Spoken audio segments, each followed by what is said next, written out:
let's talk about disc problems, what you need to know about them, and what you should do if you have one or if you're suffering from the symptoms of a disc problem. So Dr. Andrews here, PC Wellness Center. Thanks for watching this video. So I just had a patient in here who had been to their medical doctor and had been diagnosed with a disc problem, given some medicine, and she called me for a second opinion. She came in here and the first thing I asked was like, okay, what'd they tell you? Where's your disc at? Do you know anything about it? And she has never been described what a disc is, or what a disc bulge is, or what the anatomy is, or anything. And it's really scary when people hear that they have disc problems. And it can be, okay? It is definitely a severe condition.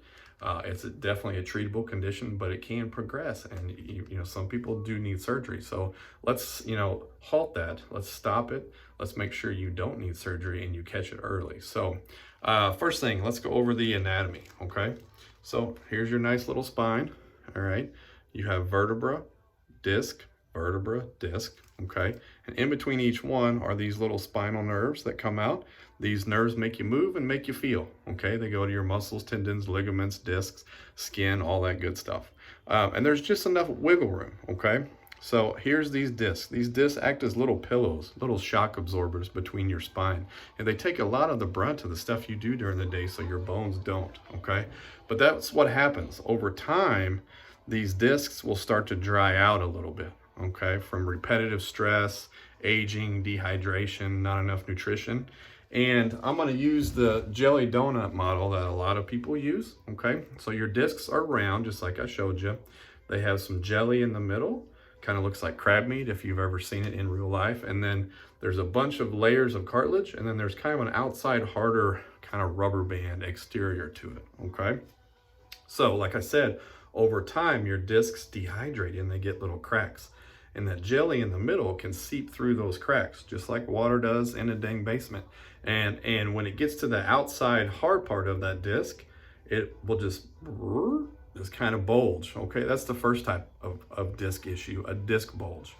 And there's a picture right here. So that disc bulges, and it usually bulges to one side or the other. Okay, and then it gets really close to these nerves, and it irritates them. And then that can give people obviously some local inflammation, pain, muscle spasms, sciatica. Okay, yeah, people will come into my office sometimes, speaking of sciatica, and they'll say, oh, I got sciatica. Well, sciatica is a symptom. It's not a condition. What's causing your sciatica? Typically it's a disc. Okay, and I know I'm showing you guys low back discs, but the same story applies up in the neck. All right, you have discs up in your neck that can give you arm and shoulder pain and numbness and tingling up top, just as it can in the low back. But I know most people suffer from low back disc problems, so that's what's more talked about. So the second thing that can happen with the discs is when it bulges, now it can actually spit out a little hole in that outside rubber band, and then that little jelly in the middle can herniate. Okay, and it's called a disc herniation, and it kind of looks the same, except now you can see that same jelly. All right, and that will actually compress this nerve, and it can cause even worse symptoms. Again, very treatable in a chiropractic office, but it just depends on how severe it is. Okay, now the third kind of disc problem is a sequestered disc, or it actually spits out and a fragment breaks out. Typically you have to go get that cut out. There's nothing me as a chiropractor can do about that. So speaking of disc problems, I said there's a disc bulge, a disc herniation, and then a sequestered fragment. Okay, there's other micro classifications, but those are kind of the main ones. Now, when people say you have a slip disc, they're usually talking about a bulging disc. Your discs don't actually slip, but that's kind of the coin phrase for a disc bulge. So your body will reabsorb this stuff over 6 to 9 months. It can kind of fix itself, but you're in a lot of pain and it takes a lot of time and a lot of suffering.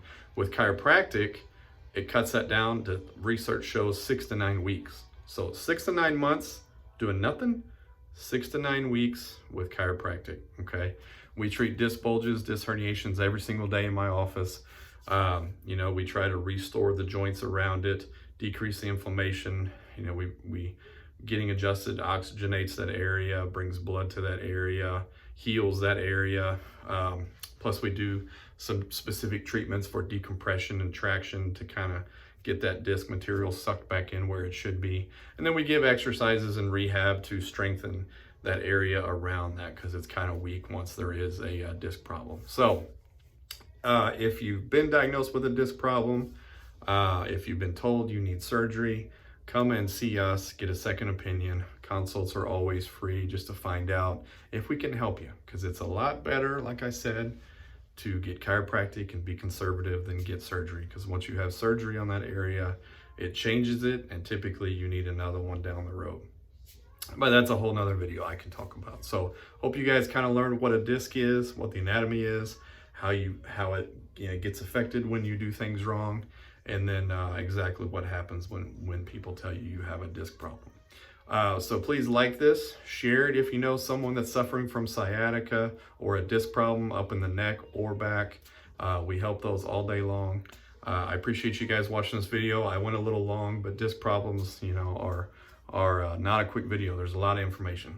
I've rambled enough. I appreciate it. Thank you. Like and share. We'll talk to you later. Bye.